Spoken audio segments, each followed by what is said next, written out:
Hello boys and girls, welcome to the Dow Academy online learning.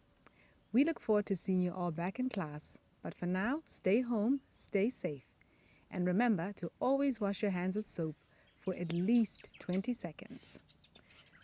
Let's begin.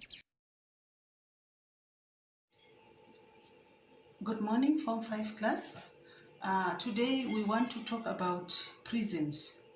We want to talk about the prisms in connection with how to calculate the volume of a prism, which we said to find the volume of a prism, we multiply the area of the cross-section by the length. So now we want to show you the concept of the cross-section, because a prism is a shape that has a uniform cross-section. So what we mean by cross-section is I have different models with me here.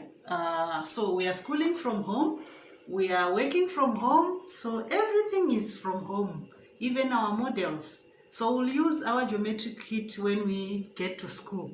So I have a typical prism with me here, which is this box, which is in form of a cuboid. So we can assume that this face that we see this side, it is a cross section. And when we go to the other side, we also have a similar shape. The same rectangle that we have this side is the same one that we have on the other side. So because they are the same, it means this shape has a uniform cross section.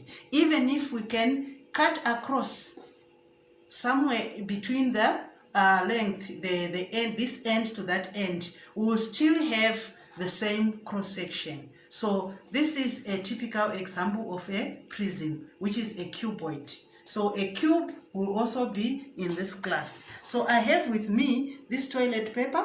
Now you see on this side we have this inner circle and the outer circle, but on this end again we still have the same outer circle and the inner circle, and this portion and that portion, they are equal in size. So this is a prism.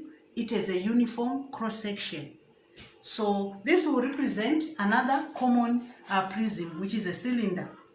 Then I also have with me the model of this one, this prism that has a triangle this side, which is also equal or similar to the triangle on the other side. So this is also another common prism. It is called a triangular based prism. So prisms are named basing on the cross section. If the cross section is a triangle, it's a triangular based prism. If the cross section is a pentagon, it will still be a pentagonal based prism. I also have another one, the last one that I have, whose base is a trapezium. And we also have another trapezium on the other end, which are similar, which are actually equal. So this is also another prism.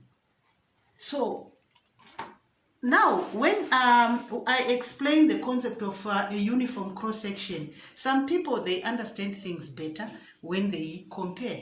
So I have a good example of something which is not a prism. So I got this container from the house. Now, if I show you the cross-section of this container from this end, yes, it is a circle. But when you get to the other side, it is still a circle, but a bigger one. So the cross-section of this container is not uniform. So it says, I am not a prism, because the cross-sections are not equal.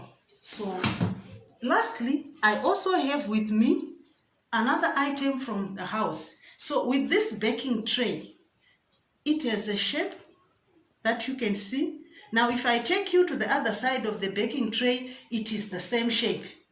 So it shows that this shape is also a prism, because what we have this side is the same as what we have that side, and this thickness happens to be the length.